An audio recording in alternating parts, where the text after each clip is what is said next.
Video like जरूर कर लीजिए और ऐसे वीडियो लगातार फ्री में पाने के लिए चैनल को तुरंत सब्सक्राइब कर लीजिए और बेल आइकन को जरूर टैप कर लीजिए ताकि आगे भी सारे वीडियो आपको मिलते रहे। यूट्यूब में फॉलो करते हैं तो प्लीज ये वाला फ्री टेलीग्राम चैनल जरूर ज्वाइन कर लीजिएगा। सारे नोटिफिकेशन सारे अपडेट यहीं पे आते हैं, ध्यान रखिए।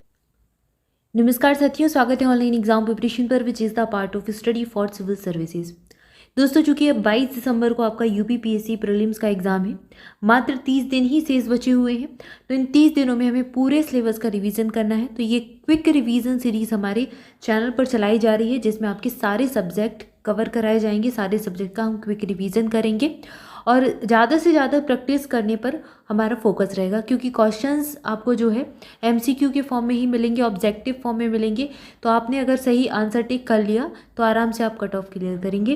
तो चलिए शुरुआत करते हैं। अभी हम सबसे पहले हिस्ट्री के 1000 क्वेश्चंस यहाँ पर देखने वाले हैं। ज़्यादा से ज़्यादा एक पार्ट में इसको कवर करने की कोशिश करेंगे। चलिए शुरुआत करते हैं।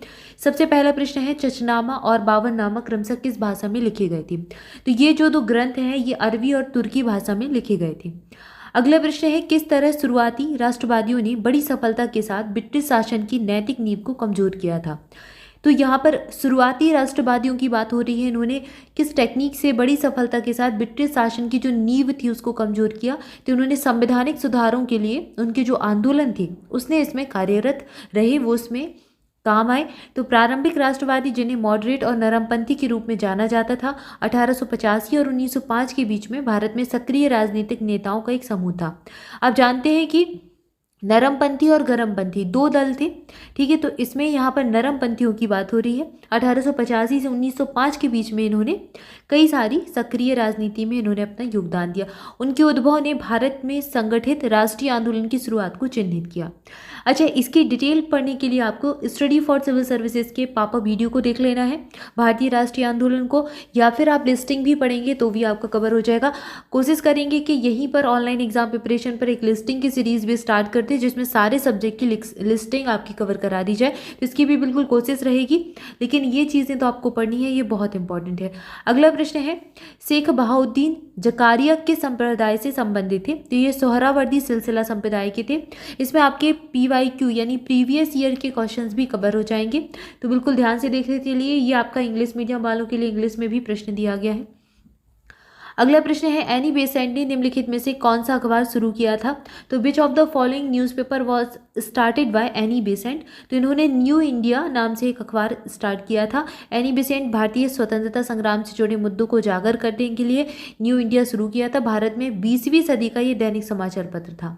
अगला प्रश्न है, 1919 के अधिनियम के बारे में कौन सा कथन गलत है? अब देखिए यहाँ पर प्रश्न को बहुत सावधानी से पढ़िएगा। कौन सा कथन हमारा गलत है वो हमें बताना है। पहला कथन है, ब्रिटिश भारत को ब्रिटिश साम्राज्य का अभिन्न अंग होना चाहिए। दूसरा है, जिम्मेदार सरकार को केवल प्रगतिशील चरणों से ही साकार किया जाएगा।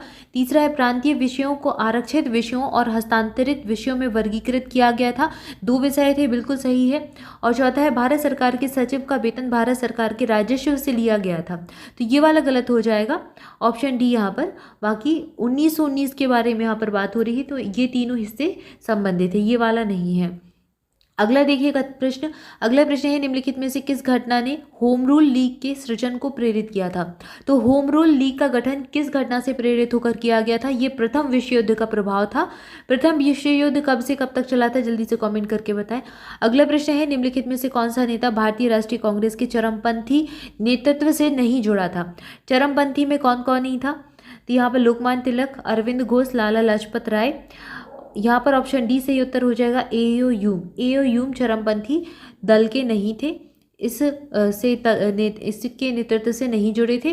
बाकी ये 3 लोग जुड़े हुए थे, ठीक है, याद रखिएगा।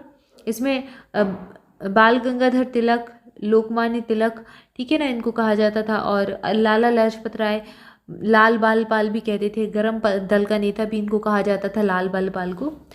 इसके बाद अगला प्रश्न है, निम्नलिखित में से कौन सा प्रावधान 1919 के भारत सरकार अधिनियम का हिस्सा नहीं था? ये प्रश्न फिर से अभी एक मिला आपको, ये दूसरे रूप में फिर से प्रश्न मिला। तो भारतीयों को सत्ता का हस्तांतरण करना इसमें नहीं था। वायसराय की कार्यकारी परिषद का विस्तार था। केंद्रीय विधायिका की रिमॉडलिंग थी। विनियमित और गैर विनियमित प्रांतों के बीच में अंतर को खत्म करना था, ये वाला इसका हिस्सा नहीं था। अगला प्रश्न है, निम्नलिखित में से कौन तुर्कान ए चहलगानी के साथ जुड़ा हुआ नहीं है? ये प्रश्न भी पूछा गया है, अलग अलग स्टेट पीसीएस इसमें बहुत महत्वपूर्ण है।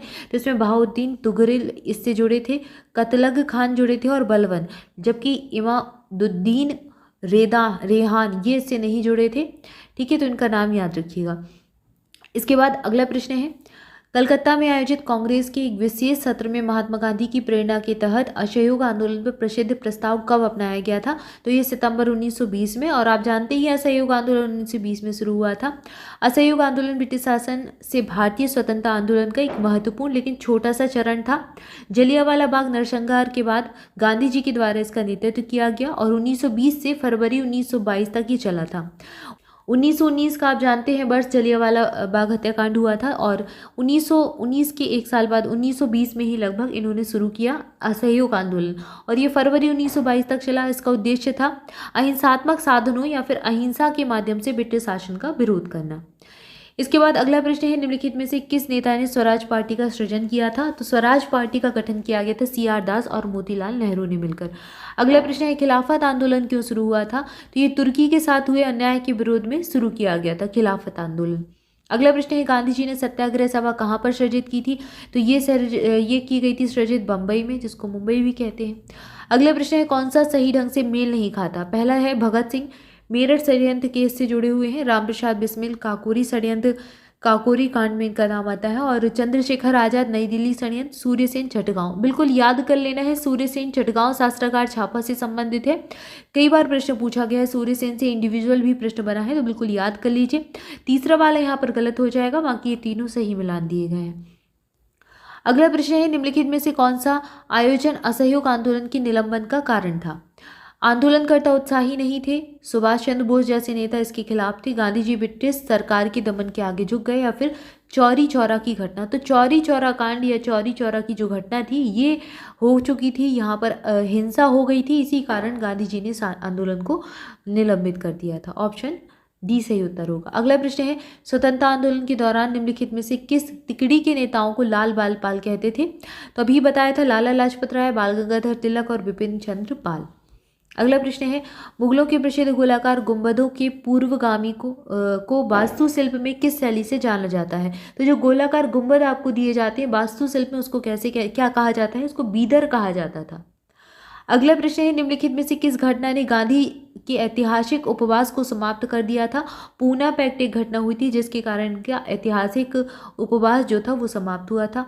अगला प्रश्न है, नेहरू रिपोर्ट के संबंध में कौन से जो कथन दिए गए इन कथनों पर विचार कीजिए और कौन सा सही है ये हमें बताना है। जो नेहरू रिपोर्ट है ये डोमिनियन स्टेट का पक्षधर था, यह एक संघीय प्रणाली का पक्षधर था, इसने सांप्रदायिक मतदाताओं की प्रणाली को खारिज कर दिया, या फिर यह सुप्रीम कोर्ट की स्थापना के खिलाफ था।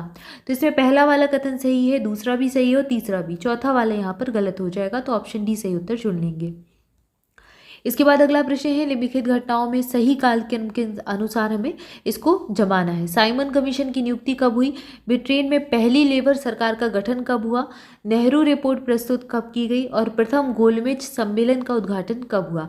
तो यहाँ पर सही उत्तर ऑप्शन ए हो जाएगा। सबसे पहले ये आएगा, उसके बाद फर्स्ट वाला आएगा, फिर थर्ड वाला आएगा और फिर फोर्थ वाला आएगा। अब आपके लिए ये वाला प्रश्न आज होमवर्क में है, आपको इन सारे की डेट यानी कि वर्ष याद करना है, वर्ष खोज कर लाना है कि साइमन कमीशन की नियुक्ति किस वर्ष में हुई थी, ब्रिटेन में पहली लेबर सरकार का गठन किस वर्ष में हुआ था, नेहरू रिपोर्ट को कब प्रस्तुत किया गया था और प्रथम गोलमेज सम्मेलन का उद्घाटन कब हुआ था। ठीक है, तो ये आपको खोज कर लाना है और बिल्कुल कमेंट करके भी बताना है। कल के वीडियो में यहीं से हम स्टार्ट करेंगे नेक्स्ट पार्ट में और आगे के प्रश्नों को कवर करेंगे। आज की वीडियो में तय मिलेंगे नेक्स्ट वीडियो में। आपका दिन शुभ हो। Thank you so much.